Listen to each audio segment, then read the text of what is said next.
If you like this gameplay, don't forget to drop a like and subscribe. Now let's dive deeper into the story and lore of the next Batman Arkham game, exactly how I imagine it. 7 years have passed since the ending of Arkham Knight and the initiation of the Nightfall Protocol. Ever since Batman disappeared, Gotham began to change. Sure, crime dropped. Fear had seeped so deep into the city's bones, it was like the streets themselves remembered him. But even with crime low, Gotham started to rot from the inside. Wayne Enterprises collapsed, major corporations pulled out, their headquarters boarded up and abandoned, investments dried up, the city began to starve. A new technocratic mayoral regime took over, but with the banks gone and social programs gutted, large districts of the city were literally cut off from power, written off as dead zones. Gotham didn't fall in flames, it withered in silence. We now play as Bruce Wayne, living in isolation deep in the woods. A wooden cabin is his only shelter. His life is that of a recluse. Long gray hair, a thick beard, old scars that never healed right. He hasn't stepped foot in the heart of Gotham, and he sure as hell hasn't gone anywhere near the Batcave. Alfred is gone, and that's one of the main reasons he never looked back. Occasionally, Bruce rides his rusted-out motorbike to the nearest rundown store for fuel and canned food. He rarely checks the news, but every night the same nightmare. He wakes up in a cold sweat. A massive black shape, bat-like, faceless, huge claws, towering over him, whispering in a language he doesn't know, but somehow understands. He blames it on the lingering effects of Scarecrow's toxin. But deep down, he knows. This feels older than fear, something ancient. Back in Gotham, people start whispering. Rumors spread about a presence rising. Masked cultists begin appearing after dark. They abduct people, the homeless, the forgotten, orphaned children, and sometimes they leave bodies behind. Laid out like offerings, ritualistic symbols carved into skin, messages written in blood. The hour is near. They call themselves the Black Glove, an underground occult order that's been hiding in Gotham's shadows for centuries, waiting for the day Batman was no longer around to stop them. And now they say their prophecies are unfolding.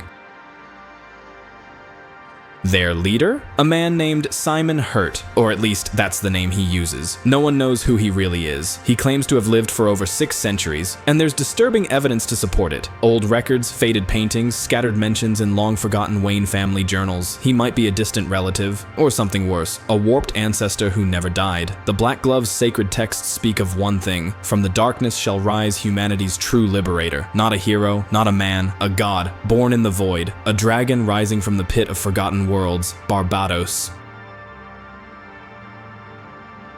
As the cult grows in the shadows, Gotham falls under the iron grip of a government-backed super team known as the Authority. They were sent in to bring order after Batman vanished, but in reality, they're just PR puppets. They ignore the disappearances, the murders, the rituals. As long as the chaos doesn't touch their headlines, they don't care.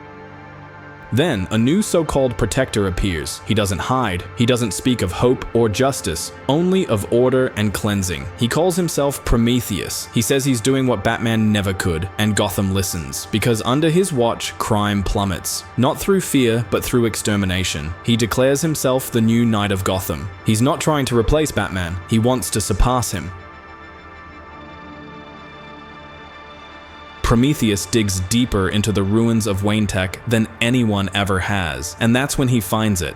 The source code of the Nightfall Protocol. Buried within it is something no one was ever meant to discover. A hidden failsafe. A beacon. A deep program designed to scan across the multiverse, searching for other versions of Bruce Wayne. A living database of Batmen, candidates, heirs. It catalogs alternate realities, analyzes psychological profiles, searches for a successor. But Nightfall wasn't just about legacy, it was a doorway.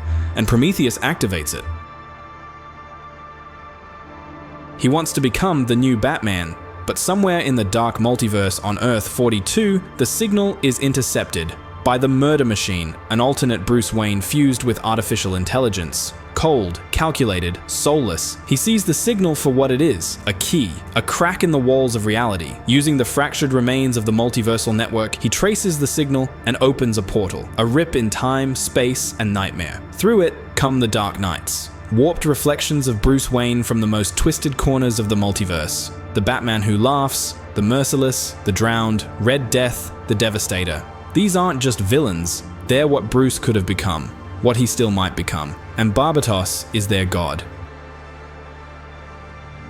When one Batman falls, Barbatos claims that world, and the Arkhamverse, weakened by Nightfall, is now wide open. The Black Glove didn't cause this. They just accelerated it. Because Barbatos was waiting. He's not just a cosmic force, he is the darkness, a dragon born by the World Forger to destroy broken realities. But instead, he killed the Forger, and he let those failed worlds live, mutating, decaying, until they became what we now know as the Dark Multiverse. Simon Hurt always knew, Nightfall wasn't the end. It was the key, a lock. And now, that lock has been shattered. Bruce sees the portal, the sky over Gotham torn open, a gaping wound of nightmare energy hanging over the city. Barbatos is coming through. The Dark Batmen are swarming in. Bruce knows what he has to do. For the first time in years, he returns to the Batcave. It's a ruin, dust, rubble. Time has buried everything, but the core still works. He pulls the data, sees the truth, understands what's coming, and he puts on the suit, not to be a symbol, but to face the darkest parts of himself, to fight back before the world crumbles. As Barbatos begins to rise, as time fractures, as Gotham is consumed by nightmare, Bruce makes a final choice. He's not fighting to save Gotham. He's fighting to save everyone. Using the Absolute Nullifier, the last weapon hidden in the Nightfall core, he severs the connection between Gotham and the multiverse. He shuts the door, for good, and he steps through it, knowing he won't be coming back. As the portal seals behind him, the rift collapses. The darkness is trapped, and Bruce is gone. Not as a knight, but as a legend. In my version, the first chapter of Batman, Arkham Legend wouldn't drop you into Gotham right away. Instead, the game would open in the deep, overgrown forests outside the city. The gameplay would shift hard into survival detective territory. No suit, no Batcave, and the mechanics reflect that. Stealth, close quarters brawling, and handcrafted tools. Every punch is slower, every blow feels heavy. You feel the weight of each fight. This arc would also introduce some of the game's first villains. Swamp Thing and the Ventriloquist show up, reimagined as disturbing, backwoods horror figures. The forest is eerie, rotting, and haunted by voices that may or may not be real.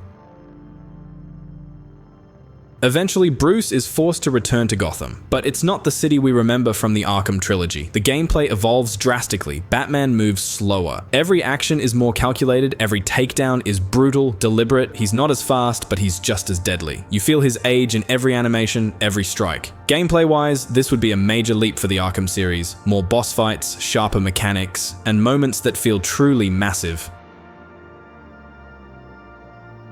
The Authority now controls what's left of the city. They run the mayor's office, the GCPD, and the last functioning pieces of Gotham's infrastructure, operating from the shadows like corporate warlords, the Engineer, Apollo, Midnighter, powerful metahumans who act like they're above morality. Fighting them would echo the Sinister Six from Insomniac's Spider-Man. Each member is a themed mini-arc, a heavy hitter with their own layer of control over Gotham, but they're not the main villains. Prometheus is the ideological counterweight to Bruce. He doesn't just fight crime, he eradicates it. He sees criminals as tumors, and himself as the scalpel. At one point, you'd even play as Prometheus, just for a few missions, enough to feel the contrast. Eventually, the philosophical battle between him and Bruce erupts into an all-out fight. But by the halfway mark, even Prometheus gets swallowed by something bigger. The real villains are the Dark Knights. If you've read the comics or know anything about deep DC lore, you already get how massive this can be. This is where the scale blows wide open. What starts as a grounded survival-based story slowly warps into a cosmic horror epic. Think The Last of Us meets Arkham Knight, then explodes into Metal Gear meets Bloodborne. It's not apocalyptic, it's decaying. The world is collapsing inward, corrupted, rotted from the roots. It would be dark, mature, violent. Key characters would die. Sacrifices would be permanent. Simon Hurt would kill himself in a twisted ritual to open the final door, the one that lets Barbatos into our world. Each of the Dark Batmen would have their own full boss arc. Each one would bend the gameplay and tone. The Merciless would trap you in a cursed medieval realm, Dark Souls style. Red Death would shatter time itself, twisting the way you move and fight. The Drowned, the Devastator, the Batman who laughs, each would pull you into a different nightmare. Every fight would feel like a descent into a new layer of hell. The game would jump across genres: noir detective, survival horror, dystopian thriller, cosmic sci-fi. It wouldn't just be a Batman game, it'd be a total evolution of what superhero games can be. This would be next gen in every sense. Brutal, ambitious, and unforgettable. These Dark Batmen, They've barely been explored in film or games, but in the comics they're some of the best material DC has ever produced, and Arkham Legend could be the one to finally bring them to life. If Rocksteady ever returns, this is the game that could take the Arkhamverse not just forward, but beyond.